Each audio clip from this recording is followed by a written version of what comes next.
नमस्कार, NDTV India में आपका स्वागत है। मैं हूं मनोरंजन भारती।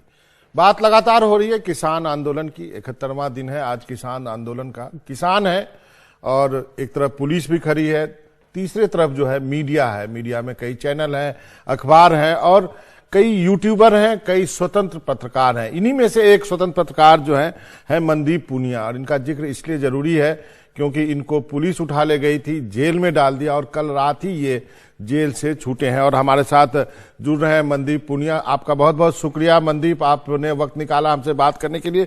सबसे पहले हमारे दर्शकों को बताइए कि आप क्या कर रहे थे जब पुलिस आपको उठा के ले गई, क्या कह के ले गई थी? देखिए, मैं वहां पर बैरिकेड के पास खड़ा था और मैं वहां पर वीडियो बना रहा था और रिपोर्ट कर रहा था। वहां पर कुछ माइग्रेंट वर्कर्स पास करने की कोशिश कर रहे थे, वहां से निकलने की कोशिश कर रहे थे, लेकिन पुलिस वाले उनको लगातार गालियां दे रहे थे। तो मैं जो माइग्रेंट वर्कर्स वहां पर थे उनका मैं रिकॉर्ड कर रहा था कि वो उनको क्या क्या दिक्कतें हो रही हैं। तभी मैं देखता हूं कि वहां पर पुलिस वाले धर्मेंद्र को पहले खींचते हैं, और जब मैं कहता हूं कि आप पत्रकार को ऐसे मत खींचिए, तो पुलिस वालों की तरफ से आवाज आती है, ये रहा मनदीप पूनिया, इसको भी खींच लो। तो एकदम से उन्होंने मुझे भी खींच लिया और मेरे ऊपर वहां पर ताबड़तोड़ लाठियां बरसानी शुरू कर दी। और मेरा नाम ले लेके वो लाठियां मार रहे थे और कह रहे थे कि इसको तो हम रिपोर्ट करवाएंगे, ये कई दिन से ज्यादा उछल रहा है, इसको तो हम बड़ा रिपोर्टर बनाएंगे कूट कूट के। तो वो उसके बाद हमें एक टेंट में लेके गए। टेंट में भी लगातार मारा और कहा कि और रिपोर्ट करेगा, इसका कैमरा देखो। तो मेरे पास एक छोटा सा कैमरा था मिररलेस, उसको तोड़ दिया। मेरे पास एक सैमसंग का फोन था, उसको तोड़ दिया उन्होंने। और मेरा पर्स था वो छीन लिया, और मेरे कुछ आई कार्ड्स वगैरह थे उन्होंने फेंक दिए। और उसके बाद मुझे वहां से एक व्हाइट स्कॉर्पियो में बैठा के दिल्ली के अलग अलग थानों में घुमाने लगे। 3-4 थानों में मुझे वो लेके गए हैं अलग अलग, और ऐसे ही घुमाते रहे। मुझे पता नहीं कि कौन कौन सी वो क्या बिल्डिंग्स थी, वो पुराने जमाने की बिल्डिंग्स थी। फिर उसके बाद 2 बजे के रात को 2 बजे जाके मेरा मेडिकल करवा रहे हैं वो। वहां पर भी डॉक्टर को बार बार ये कहने की कोशिश कर रहे हैं वो कि स्टाफ के साथ मामला है, आप देख लीजिए थोड़ा। तो डॉक्टर साहब ने असल में शायद मेरी वीडियो देख ली थी, तो उन्होंने कहा कि आप बीच में मत बोलिए, इनके जितनी भी चोटें लगी है उन सभी का मैं मेडिकल करूंगा। तो डॉक्टर साहब का मैं धन्यवाद दूंगा, उन्होंने जितना भी मेरा मेडिकल का था वो सारा उन्होंने किया। और 3:30 बजे मुझे हवालात में बंद किया गया, वो समयपुर बाजली पुलिस स्टेशन में।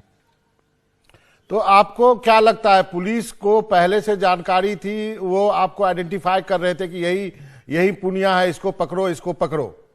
बिल्कुल, वो असल में इस वजह से भी क्योंकि मैं उस दिन पूरे दिन में बयान ले रहा था पुलिस वालों के।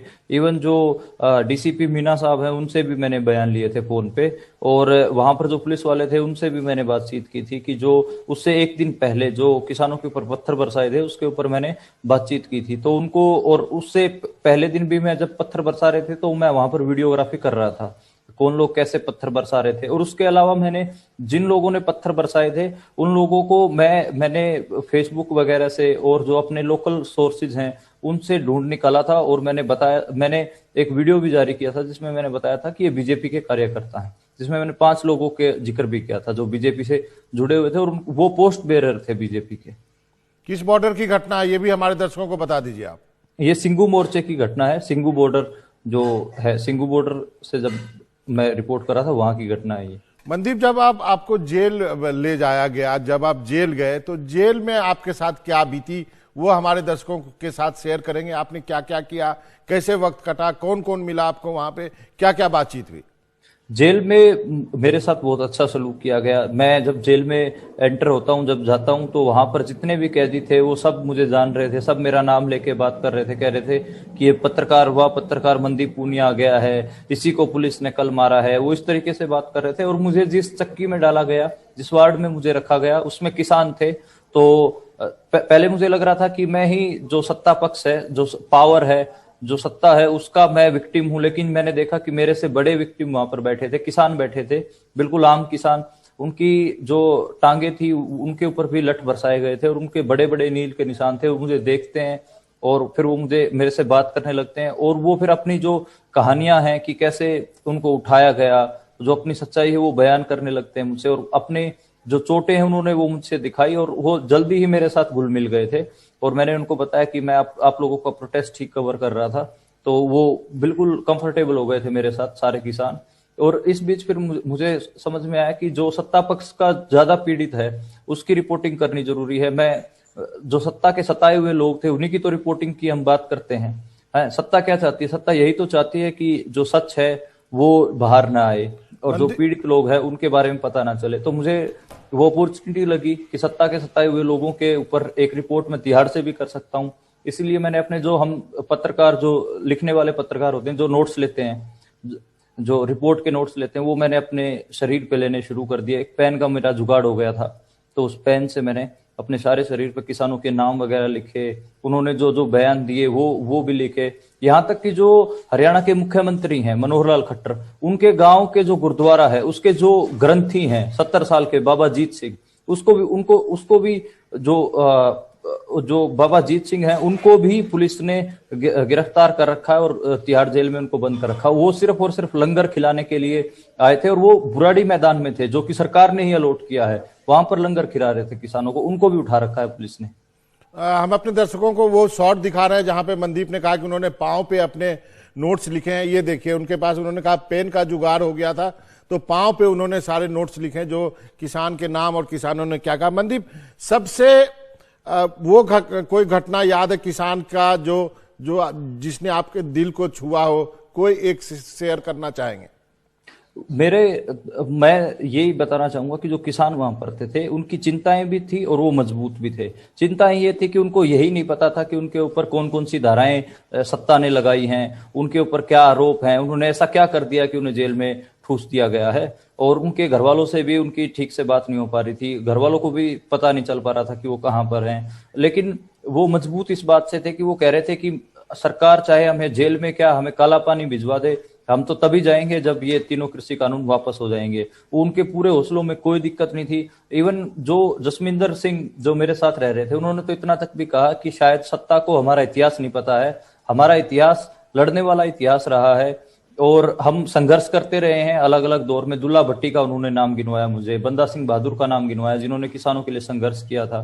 तो और वो फोकलोर्स भी मुझे सुनाते थे, पंजाबी फोकलोर्स, जिसमें किसानों की बातचीत होती थी और किसानों के जो संघर्ष होते थे वो सुनाते थे। और वो मजे में झूम के गाते थे।